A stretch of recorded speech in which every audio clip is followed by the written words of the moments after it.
Have you ever noticed how a huge part of suffering does not come exactly from what happened, but from the silent war that begins inside us when reality refuses to obey? It is not just the pain of losing something, hearing no, watching a plan fall apart, realizing someone has changed, noticing that time has passed. It is the impulse to fight what already is. It is the insistence on arguing with life as if, by resisting hard enough, it might turn back. And maybe that is happening to you right now in a way no one sees. Maybe you are tired of trying to control someone's mood, your family's future, other people's opinions, a past that cannot be rewritten, a body that is aging, the answer that never comes, the injustice that happened, the absence that remained. And the most painful part is that the more you try to squeeze reality with the hands of the mind, the more it slips away, and the more exhausted you become with it. There is something here that very few people truly notice. It is not only the event that hurts, it is the continuous resistance to the event. That is why two people can go through the same storm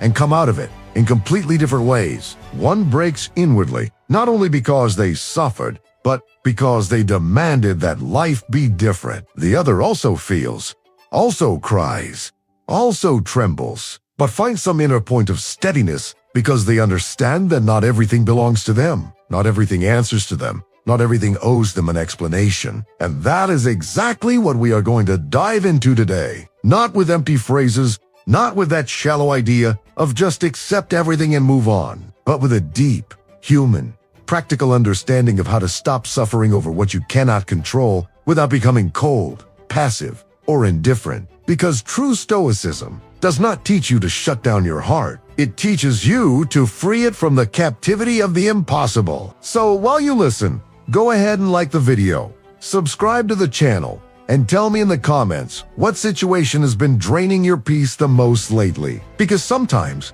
the first act of clarity is simply naming what is heavy. And maybe, as this reflection unfolds, you will realize that what feels like an unbearable burden today may actually be the doorway to an inner strength you have not yet recognized. A human being suffers much less from lack of strength and much more from spending strength in the wrong direction. That is an important point, because when life moves away from the script we imagined, the mind almost always reacts the same way. It speeds up. It wants to anticipate, correct, convince, fix, prevent, review, redo, control. You try to guess what someone else is thinking. You try to prevent the worst from happening. You try to find the perfect sentence that will make someone change. You try to protect yourself from the unexpected by imagining 1,000 scenarios. You try to reconstruct inside yourself a conversation that already ended, a decision that has already been made, a loss that has already happened. And all of this,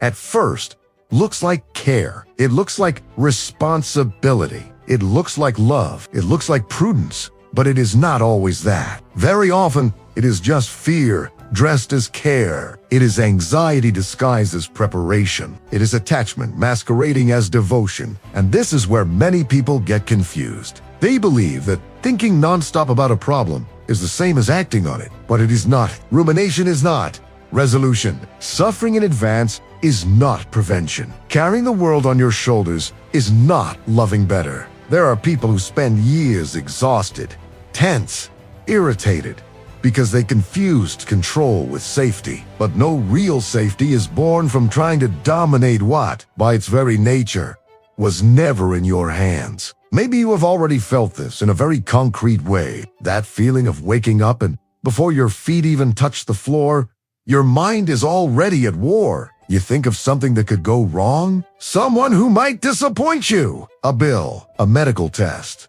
a difficult conversation, a child, a worn-out relationship, a future that looks threatening. And the body obeys the mind's fear. The chest tightens, the stomach grows heavy, the breath shortens, the face hardens. The day has not even begun, and you are already tired. Then, without realizing it, you stop living real life and start living imagined life. Not the present fact, but your interpretation of what might happen. This steals an absurd amount of energy. It steals the flavor of small things. It steals presence. It even steals discernment. Because a mind obsessed with controlling the uncontrollable loses contact with what it can actually do now. The Stoics saw this with almost unsettling clarity. They understood that inner freedom begins when you honestly distinguish between two spheres that most people constantly mix together. What depends on you and what does not. It sounds simple, but that division changes an entire life. What depends on you is the way you interpret the quality of your choices, the effort you offer, the dignity of your posture, the sincerity of your actions, the discipline of your mind, the direction of your attention. What does not depend on you is other people's reactions, the timing of things, the past, the weather, other people's opinions, injustices already committed, mortality, the unpredictability of existence, the complete outcome of almost anything. And notice the depth of this.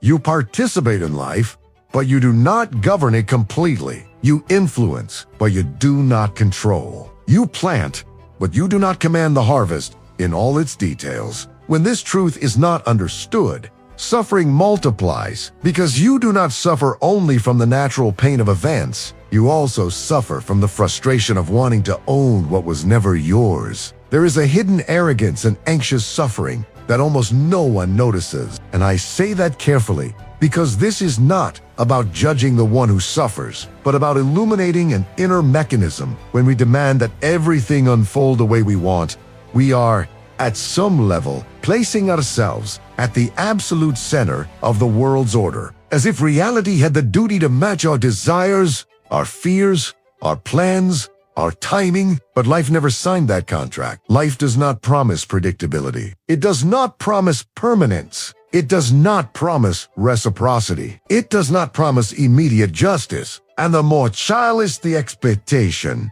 the more bitter the experience becomes. Spiritual maturity begins when we stop asking, why was this not the way I wanted it? And start asking, how am I going to position myself before what is? That shift may seem small, but it moves you from the place of helpless victim to the place of responsible consciousness. And pay attention. Accepting that something is outside your control does not mean liking it. It does not mean approving of it. It does not mean giving up on what can still be done. It does not mean becoming passively resigned. Acceptance is not cowardly surrender. Acceptance is lucidity. It is looking at reality without makeup and saying, this is here, this happened, this does not depend on me. Now, what is that question restores sobriety to the soul, because there is a vast difference between pain and mental torture. Pain may be unavoidable. Torture is often the insistence on demanding that the unavoidable should not exist. Losing someone hurts. Being rejected hurts. Aging hurts. Seeing unwanted changes hurts. Discovering limits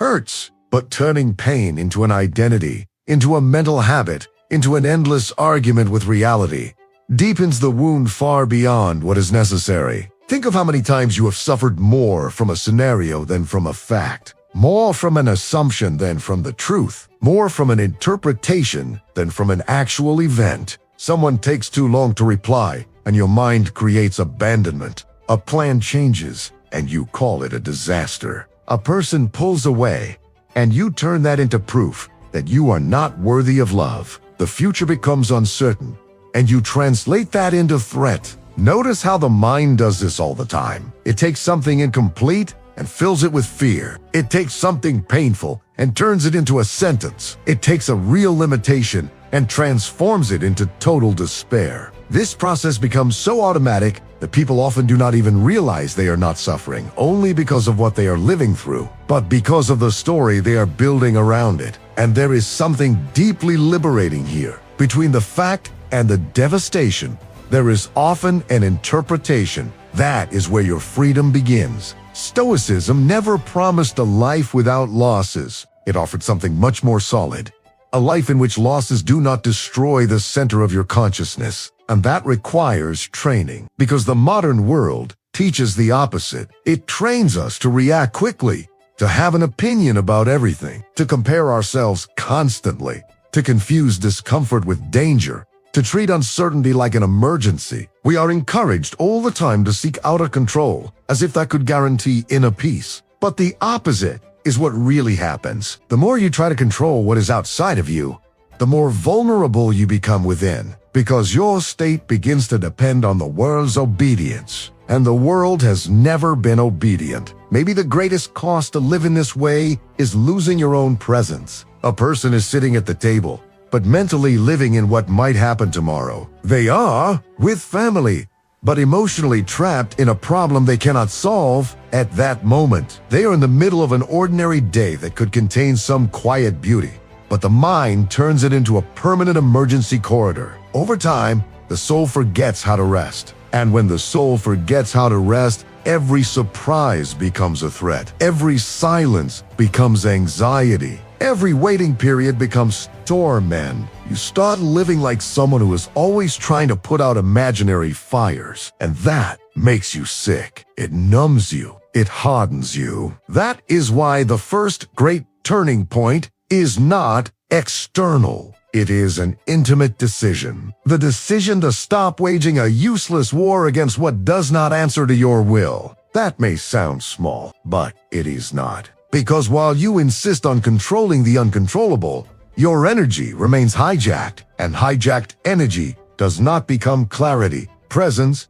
courage, or wisdom. It becomes tension, irritation, exhaustion, resentment. There are good, intelligent, sensitive people who are permanently tired, not because life asked too much of them, but because they internally took on impossible jobs, making sure no one rejects them, making sure nothing ever goes wrong, making sure the future is safe, making sure everyone understands them, making sure everything makes sense immediately. That is a burden no human being can carry without breaking. So maybe the right question is not, how do I control more? But what am I still trying to control that should already have been returned to life? Notice the depth of that question, because part of suffering comes precisely from what has not yet been returned. Some people are still trying to control the image an ex has of them. Some are still trying to control their children's recognition. Some are still trying to control the memory of a humiliating past. Some are still trying to control the pace of their own aging. Some are still trying to control the pain of grief,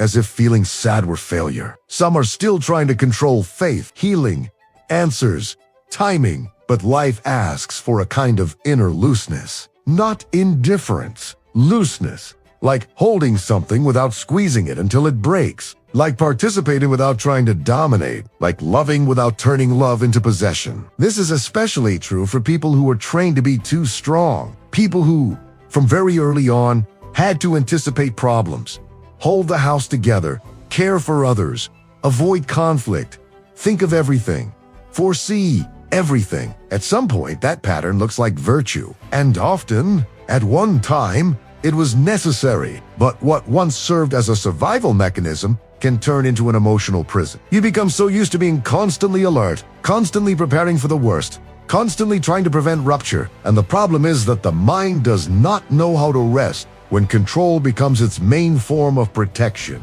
So it keeps watch, even when there is nothing immediate to do. It keeps scanning for threats. It keeps trying to predict. It keeps blaming itself for what it could not prevent. It keeps exhausting itself. Maybe you have become so accustomed to controlling that you no longer notice this is not peace. It is prolonged tension. Stopping your suffering over what you cannot control begins with an honesty that stings a little, admitting that suffering, in many cases, has become a habit in the way you relate to life. Not because you enjoy suffering, but because you learn to keep your mind attached to whatever threatens you. And every psychic habit, before it can be transformed, must first be seen. Without that, you will keep calling conditioning personality. You will call fear, care. You will call hyper-control responsibility. You will call anxious attachment love. You will call the inability to trust prudence. There is a very common inner scene that illustrates this clearly. Someone says something that hurts you, maybe without realizing it, maybe on purpose. And what happens?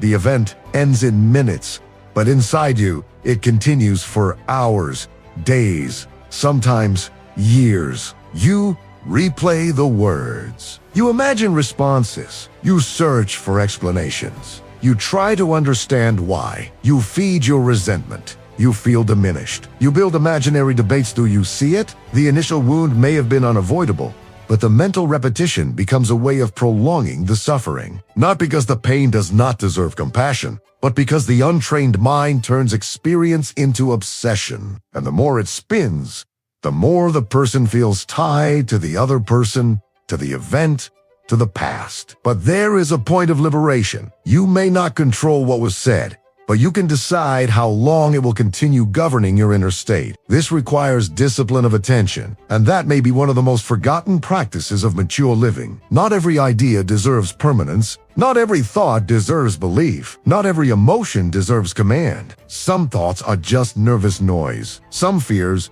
are just old echoes. Some scenarios do not ask for solutions, only observation. When you do not know how to filter your own mind, you become its hostage. You believe everything you think, and anyone who believes everything they think suffers a great deal, because the mind, when seized by fear, is a terrible narrator of reality. It exaggerates, absolutizes, dramatizes, simplifies, anticipates catastrophe, invents negative certainties. That is why a decisive step is learning to say inwardly, "This thought exists, but it is not necessarily true. This fear has appeared, but it does not have to direct my life. This concern is here, but it is not in order." Maybe that sounds abstract, so let us bring it down to everyday life. Imagine you are waiting for an important result. You do not control when it will come or what it will be. What usually happens, the mind starts generating suffering ahead of time, and a person ends up living through several inner defeats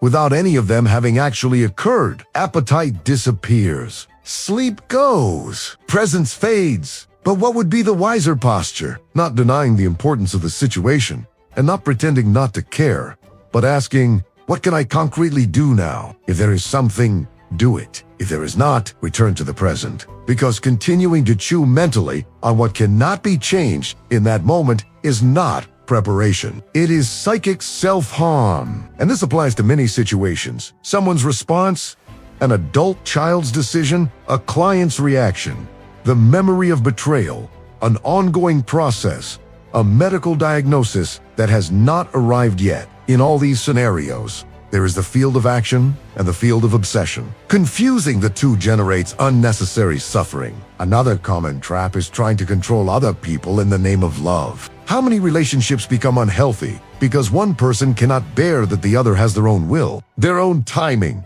their own process, their own silence? Anxiety tries to manage the other person's soul. It wants to guarantee loyalty, harmony, reciprocity, gratitude, permanence, but the other will always remain, at least in part, unknown territory. Even in the closest relationships, there is a part of the other person's life that does not belong to you. And when that truth is not accepted, the bond turns into surveillance, fear, and weariness. Loving someone does not give you power over their feelings. Caring for someone does not guarantee they will make wise choices. Doing your best does not force anyone to recognize it. There is an adult kind of pain in understanding that limit, but there's also deep peace in it. Because when you stop trying to govern the hearts and consciences of others, space opens for more honest, less possessive, less desperate relationships. This also applies to other people's opinions,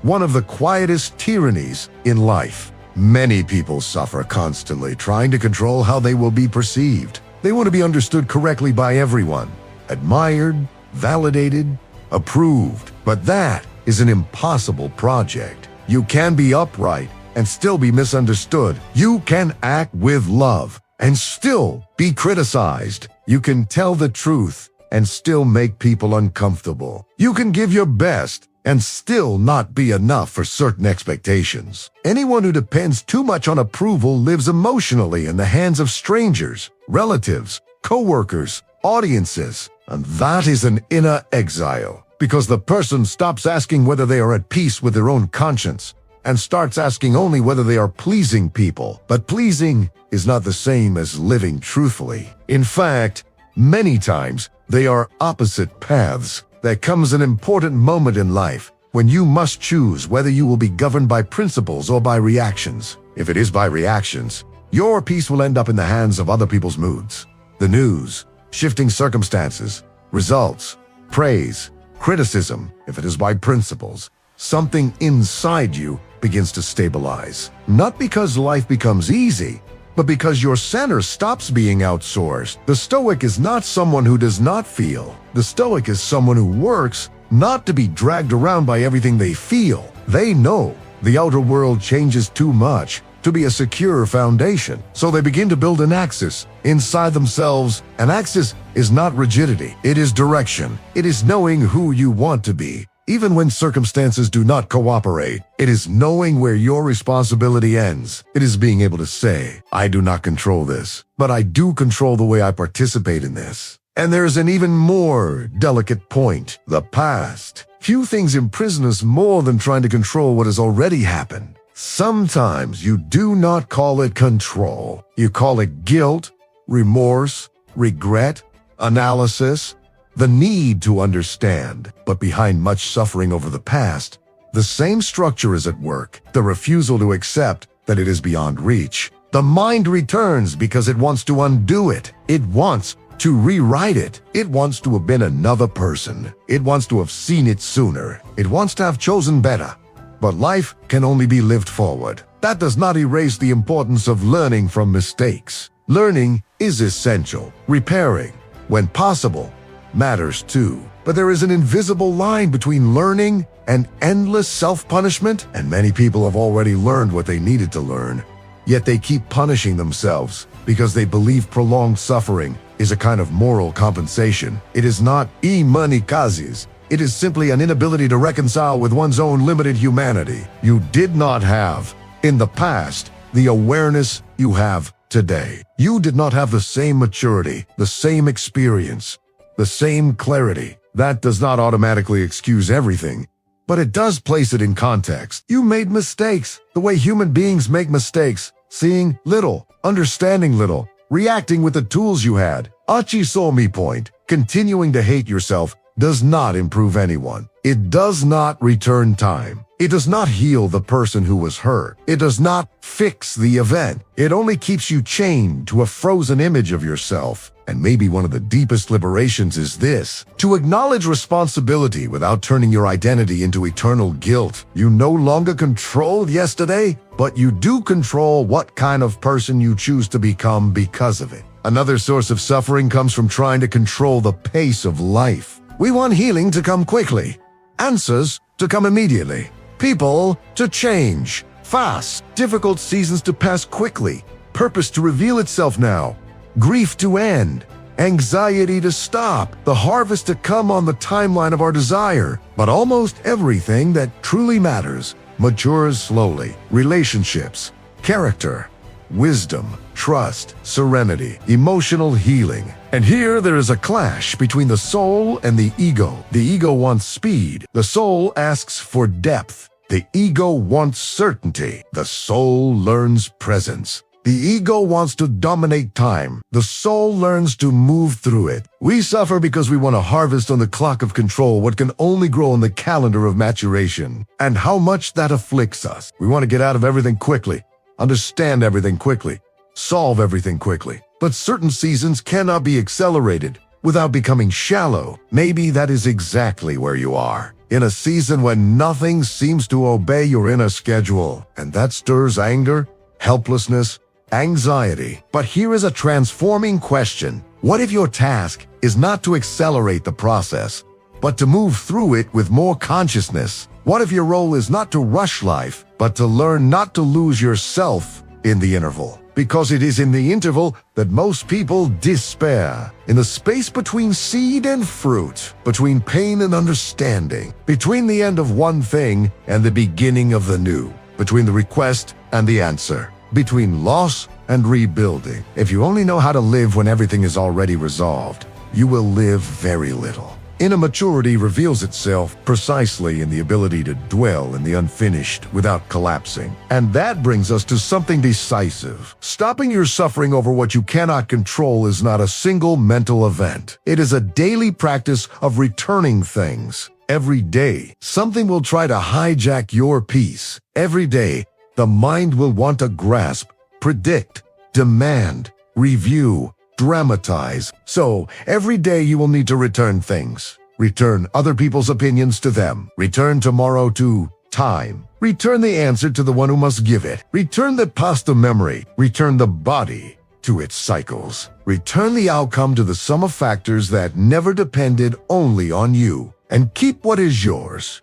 Your character, your attention, your honesty, your possible action, your presence, your faith, your dignity. That is much more powerful than it seems. There is an inner image that may help you. Imagine yourself walking while carrying several suitcases. In one is the need to be understood by everyone. In another is fear of the future. In another is guilt over the past. In another is the attempt to control other people's choices. In another is the demand that everything go exactly as planned. You have walked this way for so long that you call this way normal life. But little by little, the soul asks for something else. It asks for lucid lightness. It asks you to examine each suitcase and ask, is this mine to carry? Many times, it is not. It is simply something you became used to carrying. And what is striking is that people often do not realize that much of their exhaustion does not come from objective reality, but from excess, unnecessary psychic burden. Maybe that is why so many people feel strangely relieved when, at the height of exhaustion, something inside them finally says, I cannot control this. Because if that sentence is spoken with truth, there is a crack of peace inside it. Not the peace of bitter resignation, but the peace of a recognized limit. A limit denied humiliates. A limit accepted organizes. You are not the god of anyone's life. You are not the master of time. You are not the author of the past. You are not the owner of the future. You are not the manager of other people's emotions. You are not responsible for preventing all suffering. You are not required to foresee everything. This truth does not diminish you. It humanizes you. And being humanized is better than living inflated by illusions of control that only produce tension and emotional collapse. Now, there is something beautiful in all this. When you stop wasting energy trying to control what you cannot, energy begins to remain for what truly transforms. Strength remains to care better for your body, to speak more clearly, to love more truthfully, to rest without guilt, to work with more presence, to listen more deeply, to decide more wisely, to pray more sincerely, to live the now with less imaginary contamination. Life does not necessarily become easier on the outside, but it does become less congested on the inside. And that changes everything. Because a less congested mind sees more clearly. A less grasping heart feels more fully. A less anxious spirit trusts more deeply. There is also something profoundly spiritual about letting go of excessive control, because at its core, over-control is a form of mistrust. Mistrust in life, in the process, in the order of time, in God, in your own inner capacity to move through the unexpected. It is as though the mind were saying, if I do not monitor everything, everything will fall apart. But will it really? How many times has life already held you in situations you could not have anticipated? How many times did you discover strength only after you needed it? How many times did something that looked like an ending become a redirection? How many times did what you feared most never happen, or happen in a way that was bearable, or teach you something that comfortable days never could? This does not mean romanticizing suffering. It means recognizing that the obsession with control often hides an underestimation of your own ability to endure reality. Maybe what is missing is not better control over tomorrow, but deeper trust in the kind of presence you can offer when tomorrow arrives. Notice the difference. An anxious mind wants guarantees ahead of time. A mature mind develops inner resources so it can respond when needed. That is a massive shift because you stop living in an attempt to bulletproof existence and start living by strengthening consciousness. Those are not the same thing. Bulletproofing is impossible. Strengthening is real. Bulletproofing your heart against all pain is impossible. Strengthening it so it can feel pain without losing its soul, that is possible. Bulletproofing life against change is impossible. Building inner stability so you can move through change, that is possible. And here lives a silent freedom. When you understand that you do not need to control everything in order to be okay, life loses part of its power to threaten you all the time. You still feel fear. Of course, you still feel sadness, frustration, longing, anger sometimes. But those emotions stop being sovereign. They pass, they inform, they visit, but they do not rule. That is very different from living at the mercy of every emotional wave. In fact, one of the greatest signs of mental strength is not the absence of difficult emotions, but the ability not to turn each emotion into a final truth.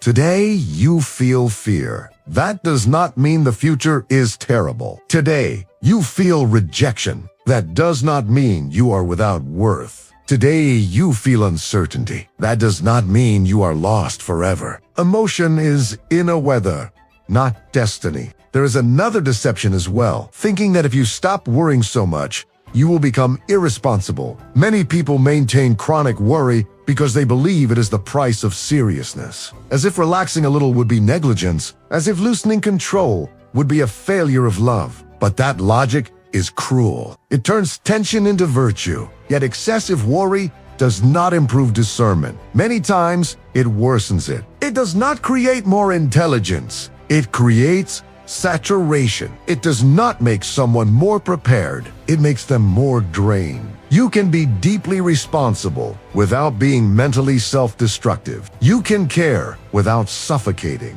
You can be concerned without consuming yourself. You can plan without becoming enslaved to results. You can love without trying to dominate every outcome. Maybe the practical path begins like this.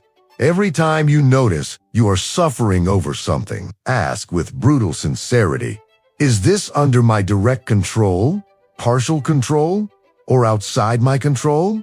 If it is under direct control, act. If it is under partial control, do your part and release the rest. If it is outside your control, practice acceptance. This simple sorting saves an immense amount of suffering, because most anguish comes from treating as controllable what is only influenceable or completely external. And when you fail to make that distinction, you blame yourself for the impossible, exhaust yourself over what cannot be touched, and rage against the inevitable. Another powerful practice is bringing the mind back to the body and to the present. It may sound small, but it is not. When the mind is spiraling, it needs an anchor. Feel your breath. Notice your feet on the ground. Look around and name what is actually happening right now. Not what may happen, not what happened yesterday, but what is happening in this moment. Very often, the now is less threatening than the thought about the now. The body helps you leave catastrophic abstraction. It reminds you that real life is happening here, not in the mind's simulations. A glass of water drunk with attention, a walk, a few minutes of silence, a prayer without hurry, a notebook where you write down what you're trying to control and then separate what truly belongs to you. These things seem too simple for minds accustomed to drama, but they are exactly what restore an axis. And there is an inner gesture that can change entire days, replacing the question, how do I stop this from happening, with how can I move through this with integrity? The first question often comes from panic, before the uncontrollable. The second comes from wisdom, because even when you cannot prevent a situation, you can still choose how you will stand within it. You can choose not to lie, not to shrink yourself, not to abandon yourself, not to betray yourself, not to lose yourself, not to react automatically to every provocation, not to hand over your center. That is real power. Not the power the ego wanted, but the only kind of power that sustains peace.